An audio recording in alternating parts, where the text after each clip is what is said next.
Hello students, প্রতিদিনের মতো আজকে আবার আমি একটি নতুন ভিডিও নিয়ে হাজির হয়েছি। আজকে আলোচনা করব সিক্স সেমিস্টার ডিএসই এডুকেশনের একটি প্রশ্ন নিয়ে আজকে আলোচনা করব। প্রশ্নটি হলো এনআরটি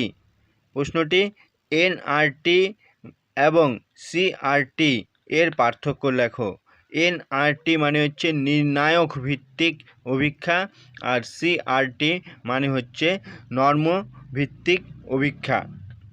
এই দুটির পার্থক্য সম্পর্কে আজকে আলোচনা করব।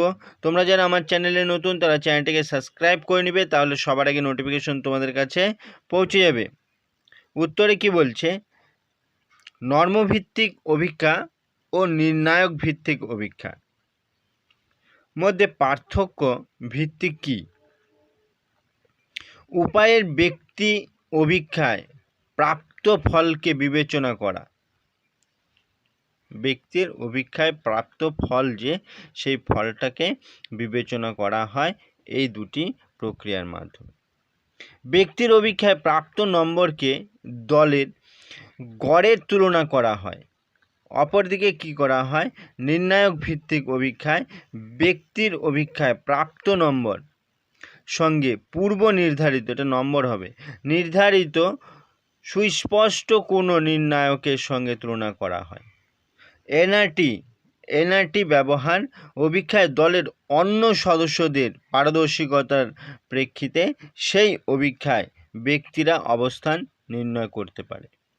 অন্যদিকে পূর্ব নির্ধারিত কি হয়, পূর্ব নির্ধারিত পারদর্শিকতার কোনো মাত্রার প্রেক্ষিতে ব্যক্তির পারদর্শিকতার তুলনা করে সিআরটি ব্যবহার করা হয়। কি বলছে, উদাহরণস্বরূপ এই ধরনের পারদর্শিকতার মাত্রা হতে পারে কি কি? ক নম্বর বলছে 250টি শব্দ, 250টি কঠিন শব্দ উচ্চারণের ক্ষমতা থাকতে হবে। তারপরে বলছে আধুনিক ইতিহাসে বিশেষ কোনো ঘটনা সম্পর্কে জ্ঞান থাকতে হবে। তারপরে বলছে বীজগণিতের সমস্যা সমাধানের জ্ঞান থাকতে হবে। তারপরে শতকরা পাটিগণিতের অঙ্ক একবারে সমাধান করা যেতে পারবে। তারপর বলছে ক্ষমতা, জ্ঞান বা প্রবণতা ইত্যাদি পরিমাপ ব্যবহার করা হয়। অপরদিকে সিআরটি আরও নির্দিষ্ট ক্ষেত্রে শিক্ষার্থীর আচরণ লক্ষ্য করে। একটি উদাহরণের দ্বারা বিষয়টি বোঝানো যেতে পারে। কি কি? সেটা 100টি পদ থাকতে পারে।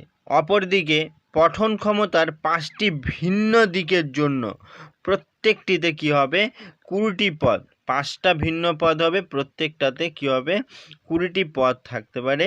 সেটা হচ্ছে সিআরটি ব্যবহার করা যেতে পারে। এই প্রক্রিয়াকে সিআরটি ব্যবহার করা যেতে পারে। আজকে এই পর্যন্তই। ভিডিওটি ভালো লাগলে লাইক করো, কমেন্ট করো এবং বন্ধুদেরকে শেয়ার করে দাও।